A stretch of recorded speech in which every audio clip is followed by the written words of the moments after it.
Bíblia em Lucas, capítulo 10, em nome de Jesus. Glória a Deus. Lucas,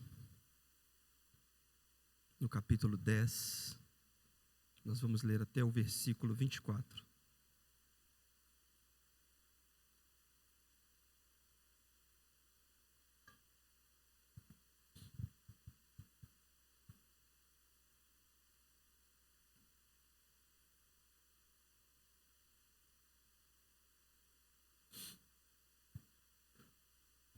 Glória a Deus.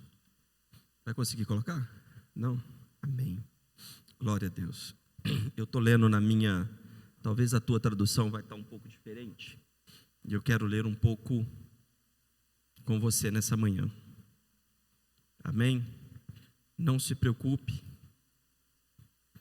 A minha tradução é a Revista e Atualizada. Glória a Deus. Evangelho de Lucas, capítulo 10. Quem achou diz amém. Diz assim a palavra de Deus. É a missão dos 70 discípulos. Confere aí, irmão. Missão dos 70 discípulos. Amém? Glória a Deus. Lucas 10 diz assim: depois disso,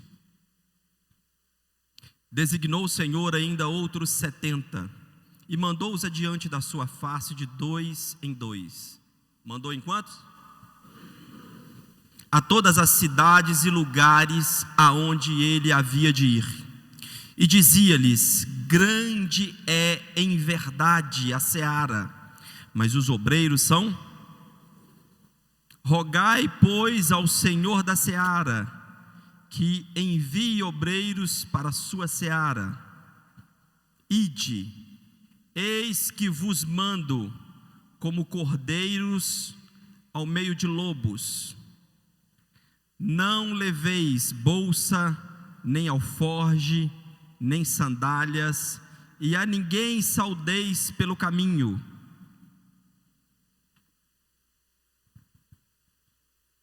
E em qualquer casa onde entrardes, dizei primeiro: paz seja nesta casa. Dizei primeiro. Dizei primeiro. Dizei primeiro. E se ali houver algum filho de paz, repousará sobre ele a vossa paz, e senão voltará para vós. E ficai na mesma casa, comendo e bebendo do que eles tiverem, pois digno é o obreiro do seu salário. Não andeis de casa em casa. E em qualquer cidade em que entrardes e vos receberem, comei do que vos puserem diante, e curai os enfermos que nela houver, e dizei-lhes: é chegado a vós o reino de Deus. Dizei-lhes, e dizei-lhes,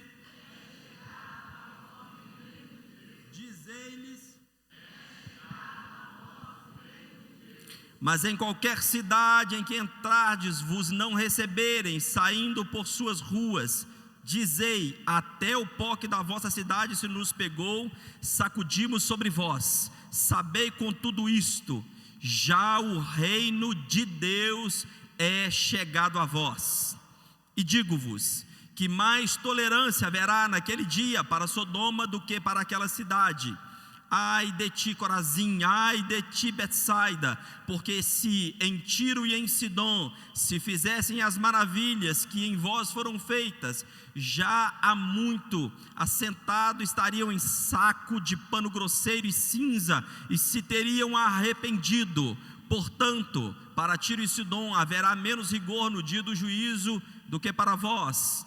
E tu, Cafarnaum, serás levantada até ao céu, até ao inferno serás abatida.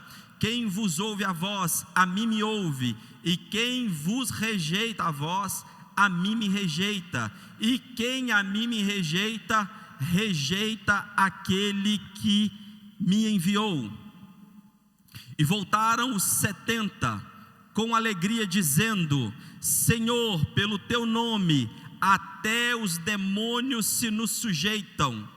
E disse-lhes: eu vi Satanás cair como raio do céu. eis que vos dou poder para pisar serpentes e escorpiões, e toda a força do inimigo, e nada vos fará dano algum.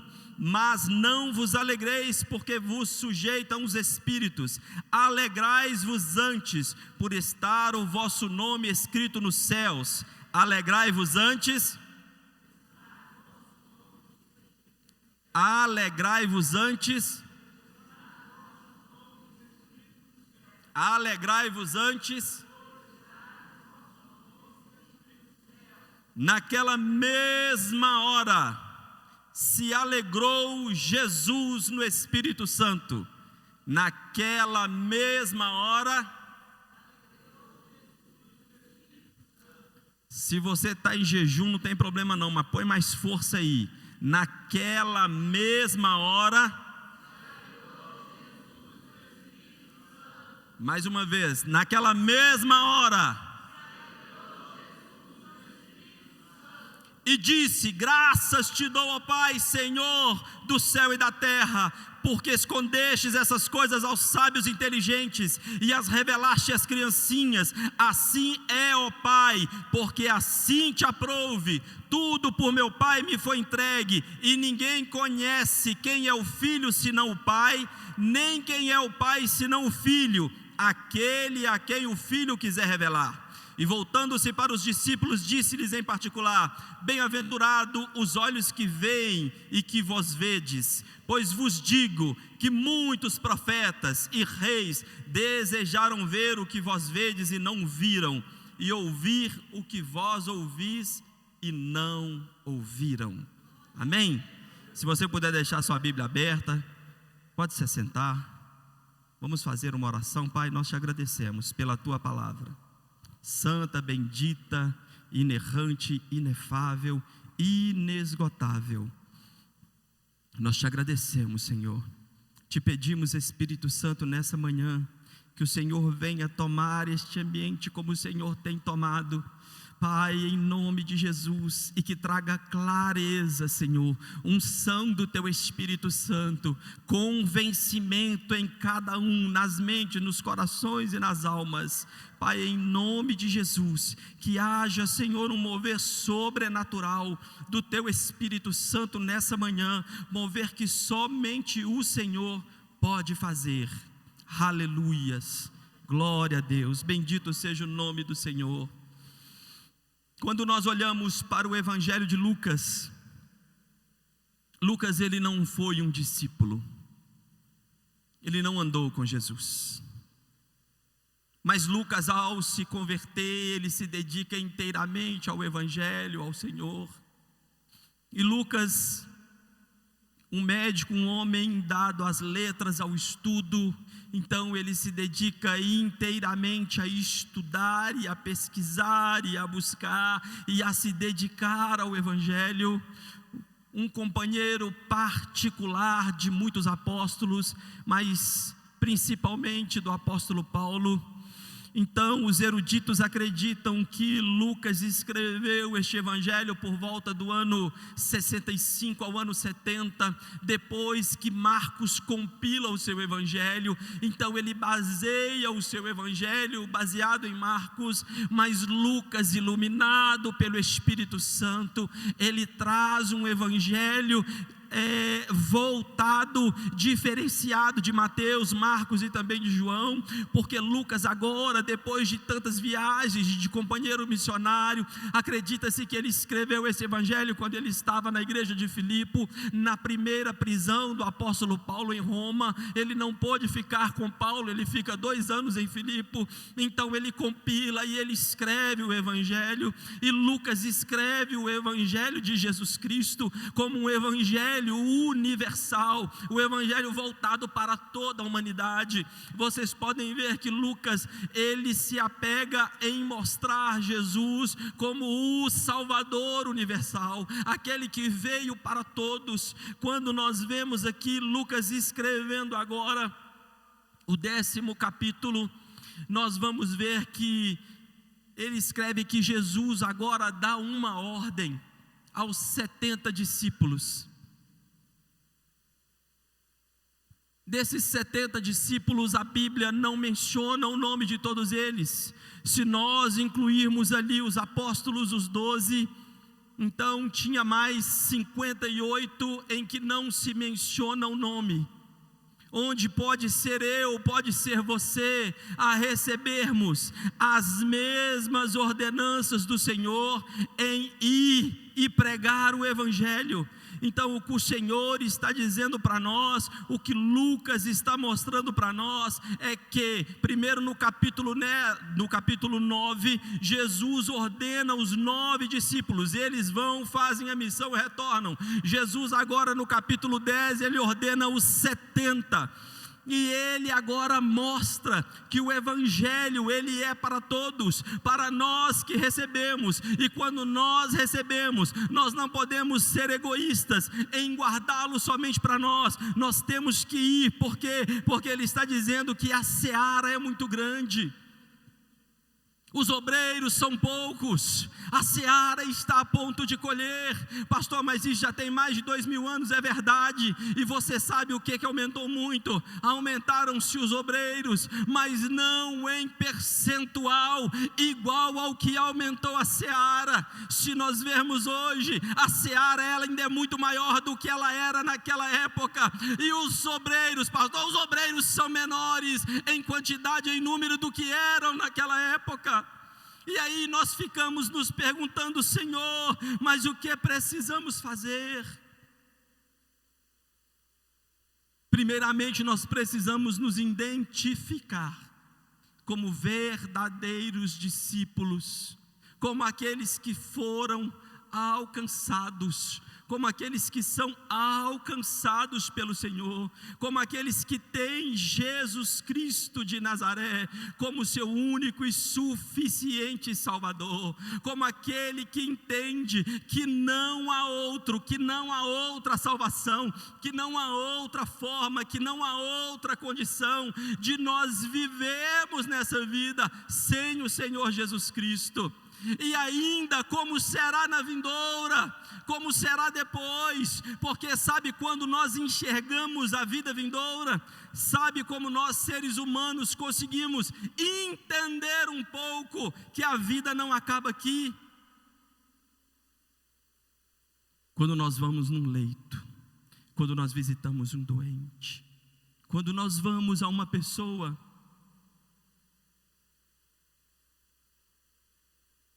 que está com o tempo contado. Eu não vou dizer para você nem quando nós vamos ao velório, porque quando nós vamos ao velório nós temos convicção de que ali é o ponto final, acabou mesmo.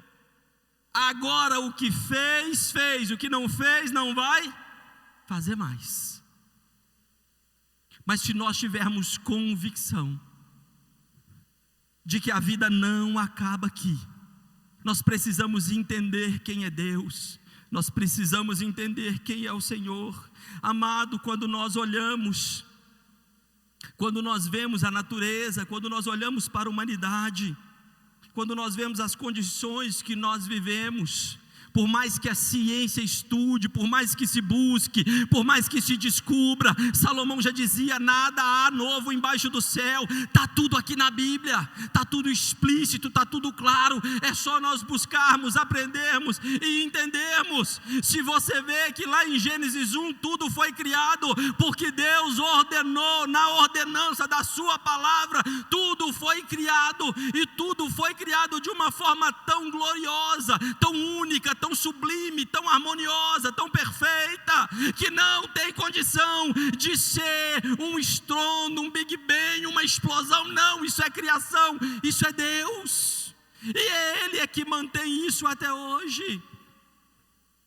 O planeta Terra, ele tem condição de vida, porque ele está a uma distância exatamente do Sol, a não sei quantos 1000 anos-luz do Sol, que se ele tiver 5 graus para lá, não tem condição, não haveria humanidade, todo mundo torraria, viraria churrasco. Se ele tiver 5 graus retrocedendo, também não teria vida, tudo congelaria. E aí você vê que a terra está girando, está o tempo todo, e Deus mantém tudo isso, Ele é que mantém tudo isso. E aí você vem me dizer que não existe Deus, que Deus não está no controle, que as coisas não estão nas mãos de Deus. Irmão, o campo magnético é uma proteção contra a radiação do sol. Nós vemos tudo criado debaixo da potente mão de Deus. São mais de 120, preste bem atenção nisso, são mais de 120 ações que mantêm o planeta harmonioso para nós vivermos. Senão nós não viveríamos. E aí o Senhor agora Ele vem e chama a mim e a você e diz: olha, prega a minha palavra, eu estou enviando vocês para essa humanidade pervertida.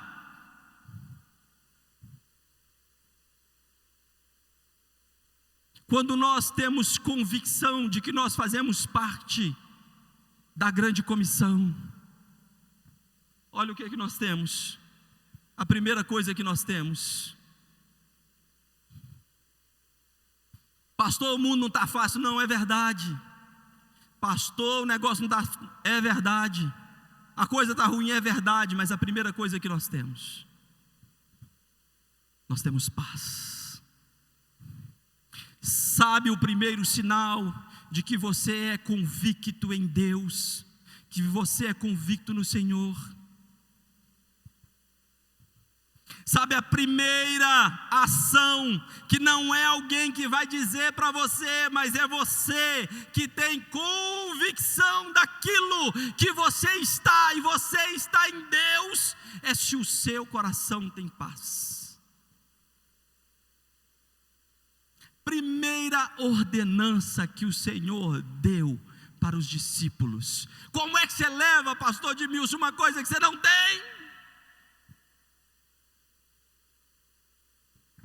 Quando você vai pregar o evangelho, entrou numa casa, paz esteja nessa casa. Mas e se o coração está atribulado? E se a vida está angustiada? E se tem problema? E se tem dificuldade? E se tem agruras? E se o negócio está pesado? E se a coisa está feia? Amados, o mundo pode estar da forma que tiver, nós temos paz no coração. Aleluia! Sabe por que eu tenho paz? Porque eu sei a quem eu sirvo, eu sei para onde vou, eu sei do meu destino. E se a senha chamar amanhã, aleluia, eu sei para onde eu vou, eu sei o que me espera. Então, quando nós vamos evangelizar, nós levamos essa paz. Paz seja nessa casa, paz seja com essa pessoa. Se ela não tiver paz, essa paz retorna. Não é assim que a palavra está dizendo? Essa paz retorna para nós. Mas é essa paz, é ela que nos capacita, é ela que nos dá estrutura emocional, é ela que nos dá condição de entendermos o Evangelho e pregarmos o Evangelho e de dizermos que Jesus Cristo, Ele é o Rei da Glória, o Todo-Poderoso. Amado, vamos ter luta sim, vamos ter dificuldade sim, vamos ter problema sim. Sabe o que o Senhor falou conosco? Olha aí, eu vos envio como ovelhas em meio de lobos. Olha, vocês vão pisar em serpentes e escorpiões. Tudo isso, queridos, são linguagens figurativas. Nós precisamos entender. Não é que você vai andar e procurando uma serpente para pisar nela, procurando um escorpião para pisar no escorpião, para o veneno dele não fazer efeito em você, não. Isso são hostes espirituais da maldade. Isso são demônios. Isso são ataques satânicos. Isso são portais do inferno aberto no caminho dos seus servos. Quando nós olhamos para a história da igreja, nós entendemos que a igreja nunca teve vida fácil.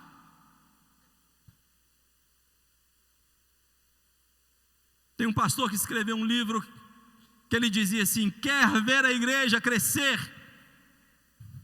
Prenda o pastor, humilha o pastor. A igreja nunca teve vida fácil. Nós vemos os apóstolos, nós vemos os heróis da fé. A igreja nunca teve vida fácil, e Jesus Cristo, Ele nos alertou. Mas eu quero me apegar aqui agora com você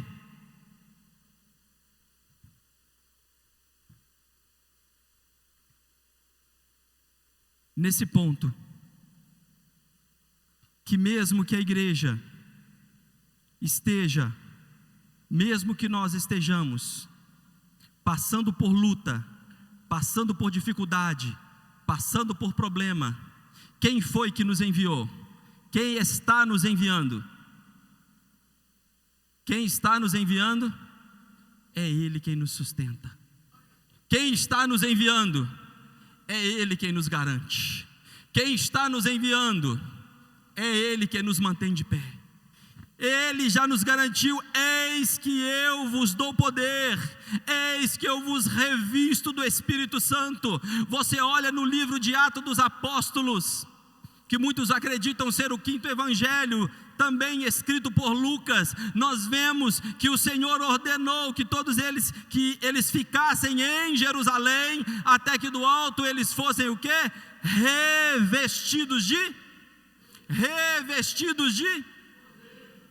E aí, irmãos, nós vemos, olha que coisa linda e interessante, quando nós vemos em Atos dos Apóstolos, ali Jesus já tinha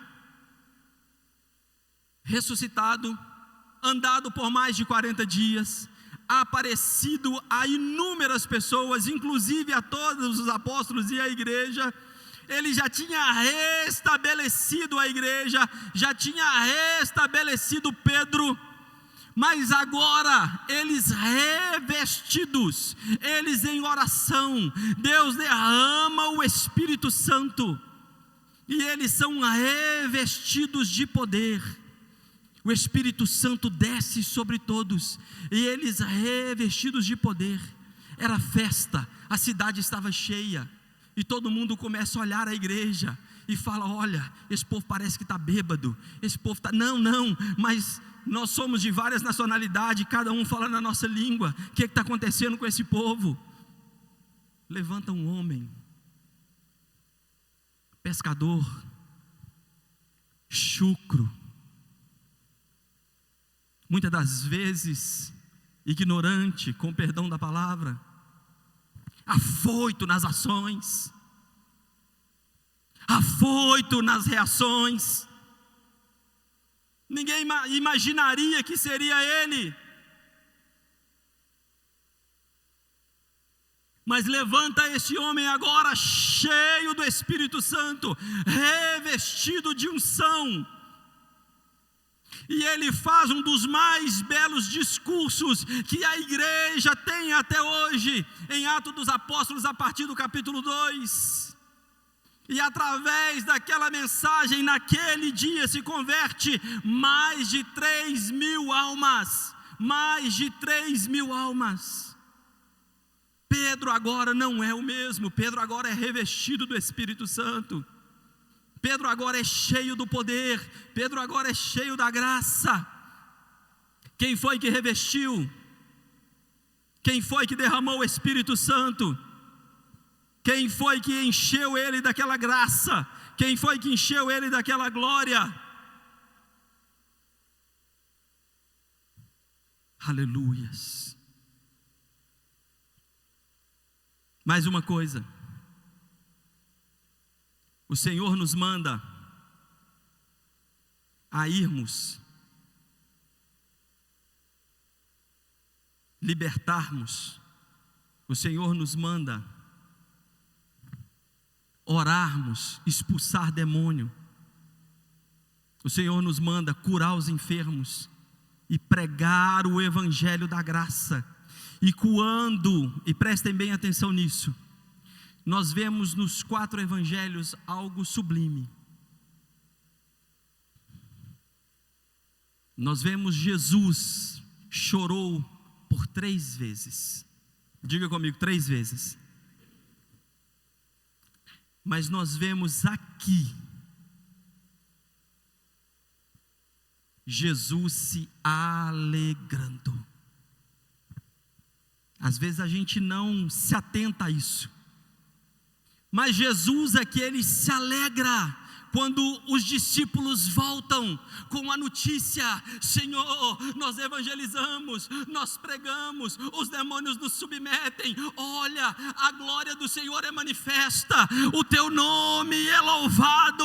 Pai, Jesus se alegra, a Bíblia diz que ele se alegra no Espírito Santo, e aí ele começa a orar e ele diz: Pai, eu te louvo, porque o Senhor escondeste essas coisas aos sábios e entendidos, mas revelastes a nós, aos pequeninos.